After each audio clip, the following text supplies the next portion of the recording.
Ja, das ist die Pressekonferenz nach dem Spiel des 11. Spieltags in der EasyCred Basketball Bundesliga zwischen ratiopharm Ulm und den MLP Academics Heidelberg. Am Ende vor 6.000 Zuschauern und ausverkauftem Haus in der ratiopharm Arena. Ein knappes Spiel, das mit 67:69 an unsere Gäste geht. Ich begrüße an meiner Seite die beiden Cheftrainer, Harrelson, und Ex-Ulmer Co-Trainer Jansson. Dem Gast gebührt das erste Wort. Coach Jansson, your statement to the game, please. Well, really, as everybody saw, it was a game with two faces. Our second quarter was a disaster. Both offense and defense didn't execute, no energy. And somehow then we really saw two Heidelberg teams today in terms of our fight. And you know, just like overall everything about defense in the second half was better. And then, as it often happens, you know, we know when we start controlling the tempo and we start getting stops consistently, then we see also the fact that a team that plays two leagues, you know, Ulm arrived yesterday from Spain, and then somehow, you know, mistakes accumulate, and that's our advantage that we, I think, used really well today. And I mean. This season has shown so far that when we fight and we execute, then Heidelberg, we are a team that is really tough to beat. Thank you, Coach. Ty, your thoughts about today's game, please. Well, first of all, first quarter we had too many turnovers. I believe it was 5. Second quarter, 1. And then the second half, we finished with 20 for the game. So we had 14 turnovers in the second half. Credit to Danny and his team for making us uncomfortable. At the same time, I think a little bit unnecessary. We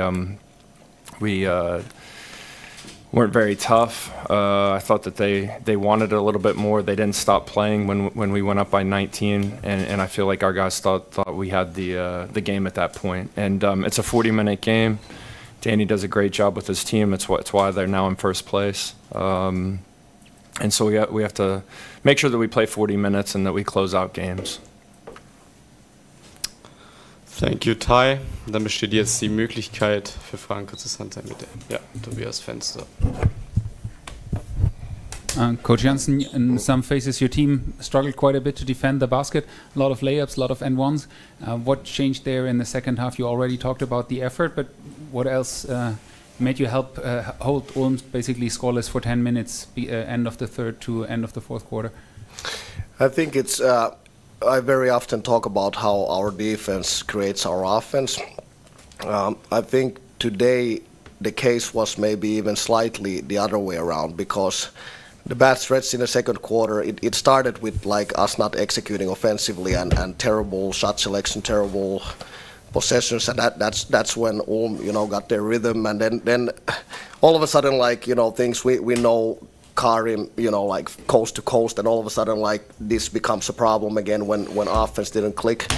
I think second half somehow, and trust me, if I knew what's the reason, we would be playing every day 40 minutes great defense. But somehow I think, like, offensively we got ball movement, things clicked, and that also sparked us for better performance, and then it kind of feeds itself. You know, we get stop after stop, and now you know, we get locked in, and that's probably the reason why.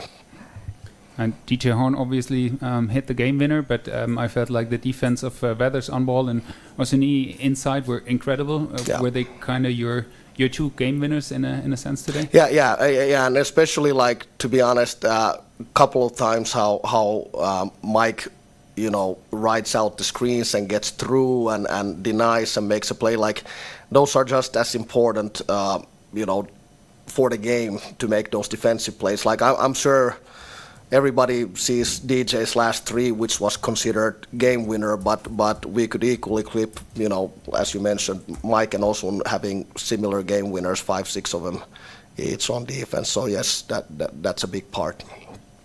And Coach Harrelson, how did you see that long stretch where your team basically wasn't able to score the basket other than 2 free throws? What was maybe missing there, or what did Heidelberg maybe did very well?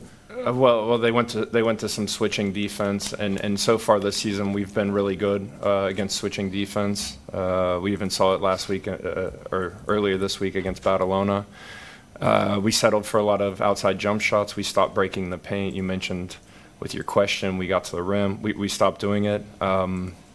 And I think when we did drive, they did a good job of the rotation or peeling off and then contesting us. So there's some things like we need good correspondence if we're going to play a one-on-one game. You know, our bigs need to seal when we drive to open up the lane. Our guards need to drive and sometimes play with jump shots. We shooting running floaters, and we just went a little bit too much one-on-one in those moments. We go up by 19.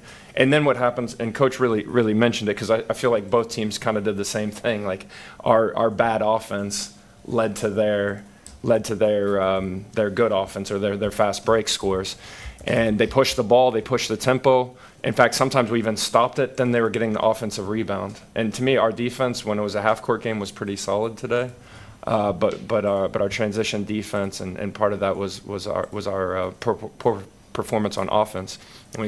When you miss these shots or you have these turnovers and you're winning, you think, oh, well, I can jog back because it's just one play. Well, one play starts to accumulate, and then you end up in a close basketball game. And then today in crunch time, they made the big plays. Felt like your team came out a bit flat. The energy was, I think, not completely there maybe in the first quarter, and then in the end also that spark that you so often get from the bench or from specific players was somehow missing. Is that a bit of the energy accumulating over the season, or what was maybe missing there today? Our starters have been very good lately. You know, we're on a 5-game winning streak. I think today they weren't. Maybe they didn't have that energy, or they couldn't get going early on. The guys coming off the bench did a great job. I think several of them made plays, and we went on a big run with them and it happened kind of again in the third quarter. But then we never got it going in the second half, really. So in the second half, when the guys came off the bench again, we couldn't get it going. But I think it was a little bit too much again one-on-one stuff, and we have to play together. It's part of why we've been successful. Tommy Kleppers could only play 10 minutes today. Is that just a regular coach's decision? Not everyone can play a lot, or is he not at 100% yet? Mm-hmm. At the end of the day, it's a coach's decision. Trying to find, we have 12 good basketball players, and trying to find a good way to rotate them in and keep guys healthy throughout the entire season. He's had some problems in the start of the season, and when he was ready to play, I played him big minutes, and then he had to go back out. So we're trying to manage the minutes, but of course we're not managing the game in a way to lose. Like we played to win today, and we didn't get it done. Gut, dann scheint es keine weiteren Fragen mehr zu geben. Dann vielen Dank für die Aufmerksamkeit, und dann sehen wir uns bereits am Mittwoch im Eurocup wieder. Dankeschön.